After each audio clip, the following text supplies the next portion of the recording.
expliquer leen li nga xamante ni xëy na ci kanam tuuti di ngeen ko dégg parce que suñu tête de liste nga xamante ni mooy Amar Yaya Sall dina jël kaddu expliquer leen li tax ndaje bi donc ndaje bi si ñaari kii lañ koy def premièrement dinañu waxtaan ak yéen yëgal leen lu tax ñu woo leen ñaareel bi maanaam ñu déglu ay taskatu xibaar pour ñu mën a waxtaan ak ñoom question bi laaj ba ñu mënta am ñu poser ñu ko pour ñu mën leen leeral mbir donc merci, je vous laisse avec le tête de liste. Salam alaikum. Donc, bon, comme nous me connaissons, peut-être que on va commencer en français, après peut-être faire le wolof. Je me présente, je suis Amar Yaya Sall, je suis le tête de la liste Abdou Djam, amenez l'appeler. Comme Jean Bandiaki l'a dit, le nom c'est un composé, c'est un mot pulaar et un mot wolof. Ça c'est juste pour rappeler aux personnes, c'est ça un peu le Sénégal dans sa diversité. Avec moi ici, vous avez des candidats sur la liste nationale qui sont là sur la table. Par exemple, le président Moussa Khol qui est là, Imam Moussa Gueye qui est sur la liste nationale, Jean Bandiaki, Djibril Sall, Lidi, et notre tête de liste pour Dakar, Mountaga Won, qui est en même temps le mandataire national. Nous avons convoqué cette conférence de presse pour faire un peu le point sur la situation de notre liste. Comme vous le savez, le 12 septembre, le président Diomaye Diakhar Faye a décidé de dissoudre l'Assemblée nationale et en même temps, il a convoqué des élections législatives pour le 17 novembre 2024. Donc le 12 septembre, c'est il y a de cela exactement 18 jours. Donc c'est dire combien les délais sont brefs. Et nous allons revenir là-dessus. Nous avons donc, dans ce laps de temps-là, l'annonce du président le 12 septembre de la dissolution de l'Assemblée nationale et la convocation des élections le 17 novembre 2024. Dans ce court laps de temps-là, nous nous sommes décidés à participer aux élections législatives en indépendant. En indépendant, ça veut dire qu'on est affilié à aucun parti politique. Et dans ce laps de temps-là, nous avons eu le temps d'investir des personnes à travers le Sénégal et dans la diaspora. Dans ce laps de temps-là, nous avons eu la mobiliser des fonds pour pouvoir constituer la caution de 15 millions qui est exigée. Je vais revenir sur tous ces détails-là. Et tout ça, c'est des personnes indépendantes, c'est des gens ordinaires, ce n'est pas des milliardaires, ce n'est pas des anciens ministres, ce n'est pas des anciens députés, c'est des gens du peuple. Des gens qui comptent sur leur propre force, qui vivent de la sueur de leur front. Des gens pour qui la politique n'est pas un métier. C'est des gens qui ont déjà des métiers desquels ils vivent et ils ne comptent pas vivre de la politique. Ce sont ces gens-là qui ont constitué cette liste-là qu'on appelle la liste Abdou Djam. On vous a convoqué ici aujourd'hui pour vous informer que nous n'avons pas malheureusement pu déposer notre liste. Nous n'avons pas pu déposer notre liste parce qu'on n'a pas accepté notre caution. Parce que la caisse de dépôt et de consignation devait prendre notre caution et nous donner une attestation qui nous permet de déposer notre liste. La caisse de dépôt et de consignation, notre mandataire, M. Von, est là. Quand il s'est rendu à la caisse de dépôt et de consignation, on lui a dit qu'on ne pouvait pas prendre notre chèque. Parce qu'il faut un chèque de banque. Un chèque de banque, c'est-à-dire ce n'est pas un individu ou une entreprise qui écrit le chèque, c'est la banque elle-même qui va écrire le chèque au nom de la CDC sur l'ordre des candidats. Et comme vous le savez, j'ai dit que les délais étaient très rapprochés. Pour nous, nous ne sommes pas comme les autres qui avaient de l'argent qui dort. Tout de suite, ils sont partis à la banque, ils ont fait leur cochon. Nous, ce n'est pas ça. Il fallait nous mobiliser l'argent auprès des populations, auprès des peuples. Parce que personne d'entre nous ici ne peut financer cela. Ce n'est même pas notre conception donc, de la politique. Donc ça nous a pris du temps. On était en train de mobiliser les fonds. Je vais revenir là-dessus. Il nous fallait 15 millions en 15 jours. Il nous fallait trouver 15 millions pour en indépendant aller déposer. Donc nous, jusqu'au jour du dépôt, jusqu'au samedi, on a continué à solliciter des contributions. Mais jusqu'au samedi, on n'avait pu réunir que 2 500 000, alors qu'il nous faut 15 millions. puisqu'on n'a réuni que 2 500 000, les banques étaient déjà fermées, nous avons pris sur nous, entre responsables, d'emprunter 12 500 000. On a emprunté 12 500 000, plus les 2 500 000 qu'on a collectés, ça fait 15 millions. Ça, cela nous permettait donc de faire le chèque, mais les banques sont fermées, parce que les banques ferment le samedi à 13 h. Donc nous, on ne pouvait pas, dans ces conditions-là, déposer un chèque de banque. Ce qu'on pouvait donner, c'est un chèque classique, un chèque ordinaire. Et ils savent qu'avec la situation, peu de gens pouvaient le faire et ils ont refusé notre chèque. Donc c'est pour ça qu'on n'a pas pu déposer la liste. Mais on a réuni les 15 millions et dans le laps de temps, on a pu faire nos listes. C'est ça qui est important. Voilà la liste des candidats que nous avons investis. Nous avons pu faire notre liste nationale qui comporte 53 titulaires et 50 suppléants. Nous avons pu présenter des listes de candidats dans 19 sur les 46 départements du Sénégal. Nous avons pu présenter des listes dans les 4 départements de la diaspora. C'est-à-dire qu'on a pu présenter une liste pour l'Afrique du Nord, l'Afrique du Centre et l'Afrique de l'Ouest, et une liste pour l'Amérique du Nord, ça fait 4 listes. Donc là, on n'a pas présenté des listes, c'est en Europe, l'Europe du Centre et l'Europe de l'Ouest. Là, on n'a pas eu le temps de présenter des listes. Donc si on résume, donc nous avons pu couvrir 41% des départements du Sénégal en 15 jours. Nous avons pu couvrir 66% de la diaspora en 15 jours. Et nous avons ces listes-là, et malgré tous les obstacles qu'il y a eu, parce que nous avons signalé qu'il y a des régions où on a refusé à nos candidats les casiers judiciaires. C'est l'exemple de la région de Saint-Louis. Les candidats ont déposé leur demande de casier judiciaire à temps. On leur a dit qu'ils ne pouvaient recevoir le casier judiciaire que le lundi. Alors que le lundi, c'était déjà la clôture. La clôture, c'est le dimanche. Nous disons donc que nous avons été victimes de manœuvres comme la plupart des Sénégalais. Nous sommes un peu déçus parce qu'on pensait que le Sénégal quand même entrait dans une ère où les manœuvres, les manipulations n'allaient plus exister.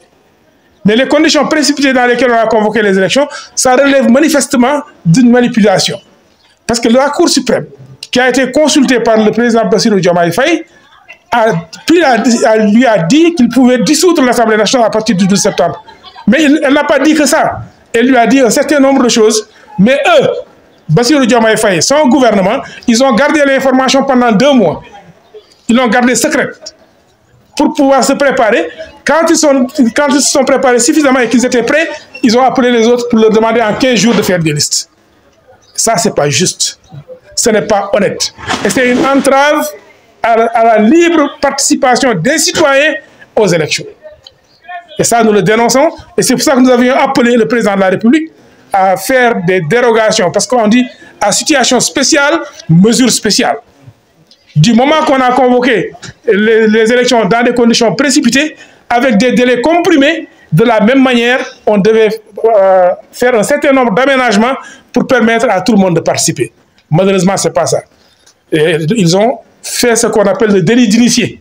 Ceux qui s'y connaissent en économie et en politique savent ce que c'est que le délit d'initié. Dans les grandes démocraties, le délit d'initié est puni.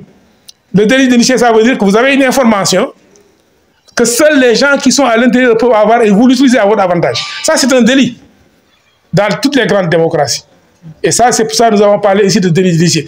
Ensuite, des obstacles sur les casiers judiciaires et les extraits de naissance. Comme on l'a dit dans le cas de Saint-Louis, normalement, les tribunaux, les brigades de gendarmerie et les postes de police devaient être ouverts tous les jours, jusqu'au jour de la clôture, pour pouvoir faire la légalisation des pièces d'identité, pour pouvoir émettre les casiers judiciaires. D'ailleurs, le ministre de la Justice avait dit qu'il avait donné des instructions. Le ministre de la Justice avait dit qu'ils avaient donné des instructions pour que les tribunaux soient ouverts, mais malheureusement, ces instructions n'ont pas été respectées. Donc, nous dénonçons cela. Pour la caution, nous avions demandé, nous avons fait un communiqué de presse, nous avions demandé au président de la République de prendre des dispositions pour qu'on permette aux listes de déposer des chèques classiques et le dimanche, et dès le lundi, qu'ils remplacent ces chèques-là par des chèques de banque. Parce qu'ils ne peuvent avoir les chèques de banque que les jours ouvrables. Malheureusement, le président de la République n'a pas répondu à notre requête. La dernière manœuvre que nous dénonçons, le ministre de l'Intérieur a convoqué à des concertations. Nous sommes allés à ces concertations-là. Tout le monde, avec le ministre, s'est entendu qu'il fallait repousser les délais de dépôt.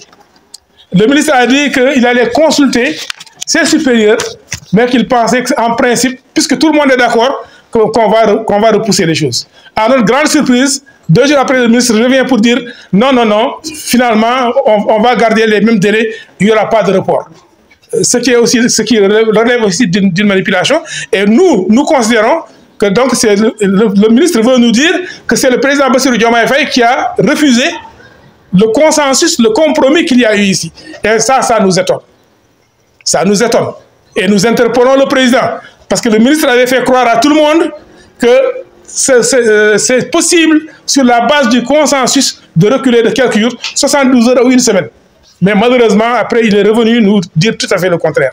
Voilà la situation dans laquelle nous sommes. C'est pour ça que nous avons appelé à cette conférence de presse. Je voudrais remercier toutes les personnes qui, dans des délais aussi courts, nous ont permis de faire ce travail fantastique. Nous sommes déterminés à continuer le travail. Participation aux élections ou pas, ce que nous avons lancé, nous allons le continuer. Ce mouvement-là, nous allons le renforcer. Nous allons le massifier. Nous allons le solidifier et nous allons faire face. Je voudrais dire encore un merci à toutes les personnes qui ont contribué financièrement. Et je voudrais dire aux personnes qui ont contribué pour financer la caution sur les 2 500 000. Nous sommes disposés à leur retourner leur contribution. Parce qu'ils avaient fait cette contribution pour la caution. Cependant, nous avons des besoins. Nous sommes en train de fonctionner, comme vous voyez. Pour les personnes qui le veulent bien, s'ils nous laissent leur contribution, nous allons les utiliser pour continuer à construire ce mouvement-là. Mais pour ces personnes qui le désirent, nous sommes disposés à leur retourner leur contribution, puisqu'ils avaient contribué spécifiquement pour aider à constituer la caution. Voilà ce que je voulais dire pour vous informer. Nous sommes très désolés et ça ne va pas nous décourager. Nous allons continuer donc le travail et nous allons participer, Inch'Allah, dans toutes les échéances qui se présenteront à nous. Et je vous remercie. Salam alaikum mbokk yi, man la Amar Yaya Sall ma jiite liste addu jàmm. Nee nañ tur bi wax na boppam. Addu ñaari baat la, baatu fël wala pulaar addu ak baatu wolof jàmm. Mais ñun nag waa addu jàmm dañoo tax waxuma ko ci nasaraan bi parce que dama ne jarul ma koy baamtu. Wolof yi ñoo ko wax ne nañu jàmm ci la yëpp xaj. Sànq maa ngi dégg président Moussa Xol di expliquer. Dama ko naan président parce que ci mouvement citoyen kaw-kaw mooy premier vice-président bi moo tax ma di ko woowee président mais fii ci liste bi amul président man duma président moom du président fii ci liste bi mais dama tàmm di ko woowee président ci beneen affaire moo tax ma koy wax nii quoi. dañ ne jàmm ci la lépp xaj loolu ñun loolu la ñu gëm jàmm nag lu koy mayee mooy yelleefu nit ñi nga sàmm leen yelleef nag du yelleefu rek ci wàllu wax mais yelleef la ci wàllu koom wala yelleef la ci wàllu caada yelleef la ci wàllu njàng wala yelleef daal dafa yaatu tey boo xañee ni yelleef yi rek yaay yëkkati fitina waaw comme ni ñu gisee lu xew li ci dëkk bi fan yi loolu dinañ ci ñëwaat mais dama ne liste bi président dafa mel ne moo koy gaayam yi dañu xamoon lu xew ba pare ñu denc ko seen biir préparé lu ñu préparé ba pare ne bëreet ne acca nañ dem élection ndaxte dafa tas assemblée nationale bi le 12 septembre mu wootee ay élection 17 novembre mu ne kon nag da ngeen tas naa ko tey 12 septembre waaye fexe leen ba taxawal ay liste yéen ñi bëgg a bokk le 27 ngeen dugal liste yi ku mënul dugal liste le 27 bokkoo xam nga ni loolu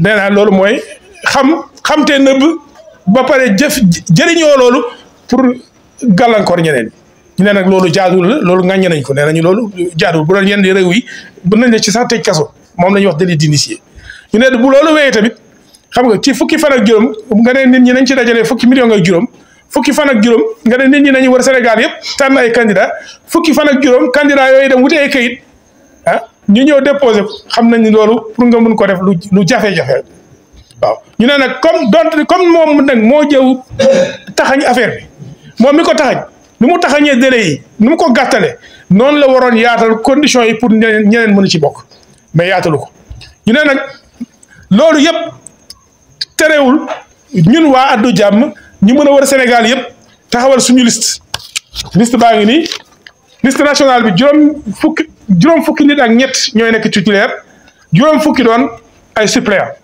maa xam ne ñoo leen di wut loolu def nañ ko bu mu mat Sénégal ñeenti fukki département ak juróom benn la ci fukki fan ak juróom yi fexe nañu ba taxawal ay candidat ci fukki département ak juróom-ñeent loolu mooy boo ko xaymaa mooy ci téeméer bu nekk ñaar fukk ak ñeent am nañ ko ci wàllu ñu nekk bitim réew dañ ko def juróom benn gox lañ ko def bitim réew juróom benn gox yu ñu def bitim réew ñun samp nañ ci candidat ci ñeenti gox waaw mooy Afrique du Nord Afrique du Centre Afrique de l'Ouest et Afrique du Centre Afrique du Nord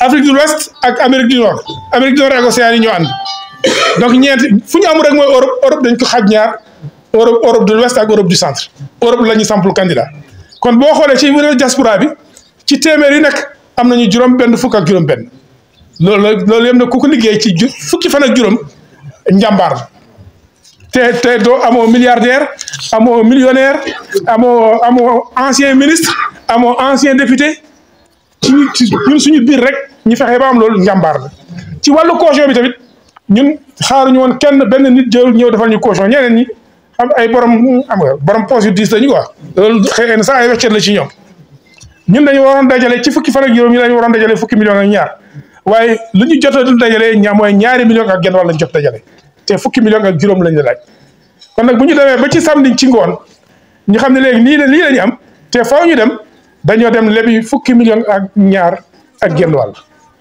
pour matal fukki millions ak juróom yi xam nga boobu banque yi tëj nañu bu ñuy leb ba am lu banque yi tëj nañu kon li ñu mun def rek mooy chèque personnel man dama jël bind chèque ci sama tour société am na sama société bu moom mu ngi tudd Africa USA beneen affaire la ci sama tour société laa bind chèque bi Mountaga woon mi mooy mandataire bi bu mu demee foofu ñu ne ko duñ jël chèque bi parce que banque bi moo ñu war a defal chèque waaye ñun waruñ jël suñu chèque bopp di ko indi ñu ne nag comme ñoom loolu situation bi nu mu demee dañu sakk woon ci président ne ko comme nii la demee bàyyil nañ ñu indi seen chèque bopp bu altine ku nekk sa chèque bopp boobu nga rocc ko dem ci banque bi indi chèque banque remplacé ko ñu ne ñoo lank donc loolu moo tax ñun suñu liste bi bokkul parce que mënoo déposer boo amul caution attestation caisse de dépôt et de consignation pour moom ngay booleeg dossier bi mën déposer ses listes candidats donc loolu mooy lu ñu dal ngeen xamee ko noonu kon mën nañu wax ni dañoo jaay doole ñun dañ jàppoon ni njuuj njaaj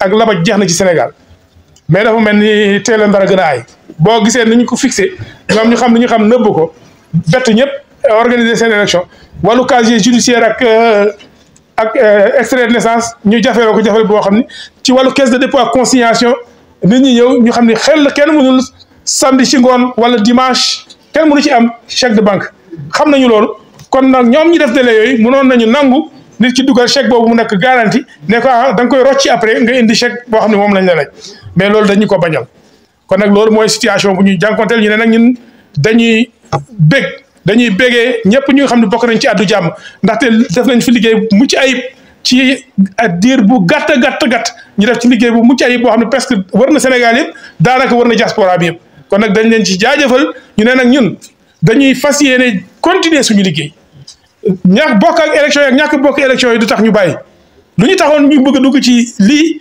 mooy dañu ne ñun dañu bëgg politique boo xam ni kenn du ko dundee duñu ay politiciens yoo xam ne ci politique la ñu dundee bëgguñu politique boobu dañu bëgg ku nekk nga nekk di dund sa ñax ba pare nekk foofu di waxal askan wi loolu façon député boobu la ñu bëgg lu ñu bëgg mooy ay député yoo xam ni duñ doon député Massamba duñ doon député Mademba dañu doon député askan wi waaw loolu moo ñu taxoon jóg loolu moo tax addu jam jóg fu may daanelee nag mooy ñu ngi gërëm ñëpp ñoo xam ni jël nañ seen alal def ko ci dañu sakk woon nit ñi ci ndimbal pour ñu def caution bi ndimbal bu ñu am bi 2 millions 500 la ñi ci defoon seen alal caution bi moo taxoon ñu dugal ko ci ñooñu ñu ngi leen di wax ni ku ci bëgg ñu delloo la lu nga ko dugaloon pare nañu delloo la ko waaye tamit ñu ngi leen di xamal ni liggéey bi de taxawul dañuy nar a continuer liggéey bi te soxla nañ tamit moyen pour def liggéey bi waaw mais mais loolu du tee ku ci nekk bu fekkee lu la gënal mooy lu nga dugaloon parce que caution moo taxoon nga dugal ko ñu delloo la ko pare nañ pour delloo la ko waaye tamit ñu ngi sakku ci ñëpp ñu continuer di ñu jàppale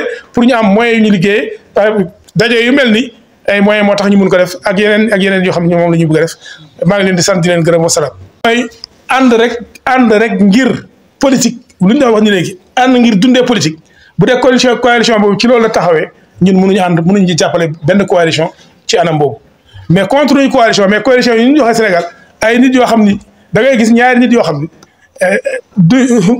sekkuñu dara kii dafay jaar nii kii jaar na ne élection dong tax ngeen ne nañu dajalee ngir élection yi dong fàtte lépp lu ñu doon wax lépp lu ma doon wax ci Gora Thioune dama koy fàtte ba élection yi jàll lépp lu ma doon wax ci Moussa dama koy fàtte lu ma doon ñaawlu ci Moussa dama koy fàtte ba élection yi jàll ànd ak Gora Thioune ànd ak Moussa fekk na maa ngi doon sama dund yëpp maa ngi doon ŋàññi Gora Thioune di ŋàññi Moussa ma ne yu mel noonu nag coalition nag ay nit yoo xam ne dañ doon ŋàññante kenn ci ñoom bëgguloon sa morom xam nga man ci lu ma jàpp mënuñu jàppale coalition yooyu waaw parce que façon politique boobu la ñuy xeex waaw suñu mandataire national dama ko déglu ci benn émission mu ne ñun politique de contribution lañu bëgg a def ma ne nag boo nee contribution am na ñoo xam ne dañ leen yóbbu feneen neen xëy na da nga bëgg def ni waa participation responsable doon def mais xam naa fu muy waxee lu muy wax politique de contribution mooy dañu bëgg politique boo xam ne politique ay saagante ŋaññante sosalante waaye politique boo xam ni dañuy wax ci mbiru askan wi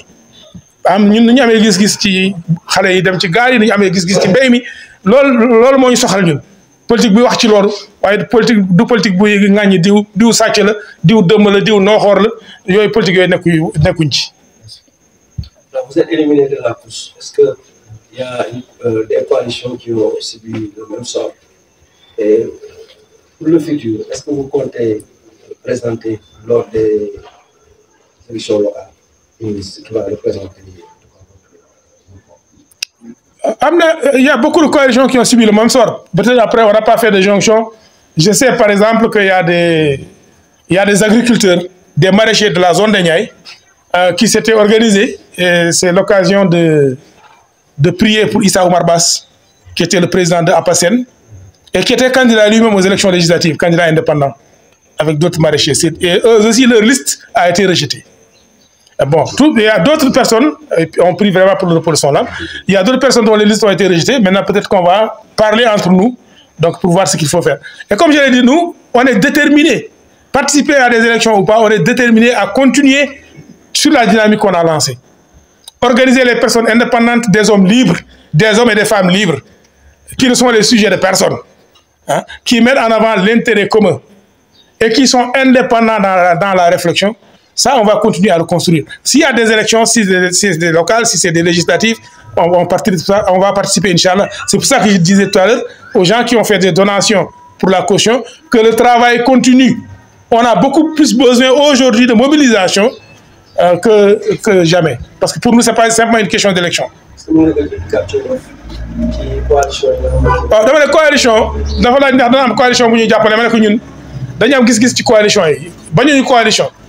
waaye ni ñu defee coalition yi Sénégal politique kese moo tax nga def coalition bi jëriñ askan wi maanaam bu ñu àndee man ak sama noon wala ku ma mën a jàppee sama noon bu ñu àndee danañu gagné danañu ëpp ay députés yu ñu am loolu rek moo tax ñu bokk waaye bokkuñu woon dara bu élection yi weesee sequñu dara bokkuñu dara kenn du jaar ak sa morom taal waaye ngir élection dong ñu ne léegi nañu dajale fàtte yëpp nañu fàttee lu ñu wutee yu amoon suñu diggante yëpp ngir ba élection yi jàll pour ñu am dara ñu ne ñun gëmuñu loolu te commission yi lu ñu gisagum yu gën a bare ci coalition yi ñu fi taxawal ci loolu la ci wutum député rek la sàncuwul ci bokk xalaat sàncuwul ci bokk gis-gis sàncuwul ci bokk jublin fu mu sàncu rek mooy pour ñu am ay député yu bare façon coalition yooyu rek ñun waa addu jàmm moom mënuñ leen jàppale. local waaw local aussi. yenn coalition yi nga xamante ne ñoom dañoo éliminer seen liste comme waa agriculteurs yeeg marché yi nga xamante ne waaw aussi yeneen ndax yéen waaw ñooñu xam naa ñooñu dañuy wax ak ñoom parce que ñoo bokk lu ñu bëgg xam nga délai yi bu doon délai yi nu mu gàttee kenn yëgoowul ak sa morom ñun ak ñooñu yëpp benn liste rek lay doon. mooy par exemple Issa Oumar Bass ak maraîcher yu mu àndal man maraîcher la kii maraîcher la xam nga mais délai yi nu mu demee. presque amul temps pour choisir wër nit ñi mais léegi comme tax nañu liste bi nit ñi dañu am temps toog parce que lu ñu bëgg benn la bëgguñu kuy dundee politique lu ñu bëgg mooy samp ko ci loo xam ne ni mooy soxal askan wi njëriñu askan wi kon yooyu réeroo war fa am quoi bu ñu waxtaanee rek incha allah dinañu retrouver wu quoi. actuellement man ngeen ci wax tuuti wala. waaw bu ngeen laajee. voilà bon en fait am na li xew ci réew mi temps yi. woon bi ñu yoon yenn ci devant les juridictions et autres ngeen di jàpp ne mbir politique moom moo tax ndax yéen noonu ngeen gisee wala am ngeen di beneen gis. non man ñun moom lu ñu ko gisee mooy jàpp nit ñi ci ngiru politique ak wax seen xalaat jaaduwul te ñu nekk tey di jàppaate ñoom ñoo doon xas loolu parce que ñuy jàpp ñoom ñoo déggum ñu leen jàpp yëpp article 80 la ñu wax article 80 lañ leen di jàppee toppee article 80 bi ñëpp à commencer par Ousmane Sonko Bassirou Diomaye Faye dañ ko doon ngañ ne article 80 boobu dafa war di denc ci sartu Sénégal kon nag mënuma comprendre tey ñoom ñu falu ñu jël article 80 boobu di ko dooree nit. waaw dañagul la mu ngi fi ba léegi. non dama ne dañagul mais ñoom ñoo am option utiliser ko wala bañ ko utiliser mun nañ ko bañ a utiliser ah kii bi au conseil des collectivités locales ak conseil économique et social dañagul ils l'ont dissous mais dañagul parce que dafa am temps bu mu laaj xam nga donc bii mënoon nañ ko bañ a utiliser parce que ñoom ñoo activer le procureur ñoom mënoon nañ bañ a activer procureur. donc loolu genre waxee la te jaaruwul ci démocratie vraiment nit tëjji nit parce que dafa am lu mu wax te wax dëgg yàlla bu nit waxul képp ku wax aqulaay taala ñi fi nekkoon opposition lu ñu doon wax ñu jàpp tey waxuñ ko bu nit waxee wax ngir yàlla rek tam ñoom lu ñu doon wax ñoom bu ñu nekkee ci opposition bi ñu jàpp tey waxuñu lu toll noonu ci garaaw. est-ce que nekkul le procureur moo gis ne jaarul rek mu woo leen sans politique xam nga bu dee procureur xam nga procureur il dépend du ministère de la justice mënul agir noonu mais même bu autosaisir dama ne jaaruwul même bu dee moom moo autosaisir jaaruwul pour ñoom laa wax ñoom lu ñu doon ŋaññi nit ki lu mu doon wax gouvernement bi laa wax waxuma Ousmane Sonko rek gouvernement lu ñu doon wax daal ñoom dañ ko jëfewul article 80 bi dañ ko war teg fële te defe organisation droit de l'homme yëpp ñu ngi koy casse déjà quoi. Alors, en français, les convocations tout à fait des journalistes, également des leaders de l'opposition, certains y voient une main politique. Vous avez la même perception? Absolument. Moi, je considère que c'est de l'intimidation et je considère également que c'est inacceptable. Parce que ceux qui sont aujourd'hui en train de poursuivre ces personnes-là, elles utilisent l'article 80 qui est récusé, dont ils demandaient la suppression. Tout à l'heure, quelqu'un a dit, oui, mais l'article est toujours là. Il dit, oui, l'article est toujours là, mais eux, ils ont l'opportunité de ne pas utiliser cet article-là. Personne ne les a obligés de l'utiliser. Et c'est une honte qu'ils soient là aujourd'hui dans cette posture-là, où ils sont en train d'utiliser cet article 80-là pour intimider. C'est pas seulement intimider l'opposition, c'est intimider l'opposition, intimider les journalistes, c'est intimider les citoyens. Et ça, c'est inacceptable. C'est inacceptable. Ils disaient la même chose, c'est ce que vous disiez tout à l'heure. Ils ont utilisé les mêmes propos à l'époque. Ah, ils ont dit pire. Ils ont dit pire. Tout le monde le sait. Tous les Sénégalais en est témoin. Les Sénégalais, mais, encore une fois, moi, j'ai confiance aux Sénégalais. J'ai confiance à leur capacité de jugement. Les gens là, c'est ça que je dis. Ce qui est formidable dans ce pays-là, c'est que la majorité silencieuse là, elle n'est pas très vocale. Mais quand il faut prendre des décisions, ils prennent des décisions qui montrent qu'elle n'est pas aussi aveugle que les gens le pensent. Et nous comptons sur ça. Vous ne pensez pas que c'est le procureur qui s'est autosaisi pour la décision? Non, je ne le pense pas. C'est politique? C'est politique, absolument. C'est 200% politique. C'est bon? Merci beaucoup. Boo amul yeneen laaj. waaw baax na te yow sonn nga yaa ma gën a sonn yow mi amul laaj. Merci beaucoup. waaw kon nag bu fekkee ni amul laaj.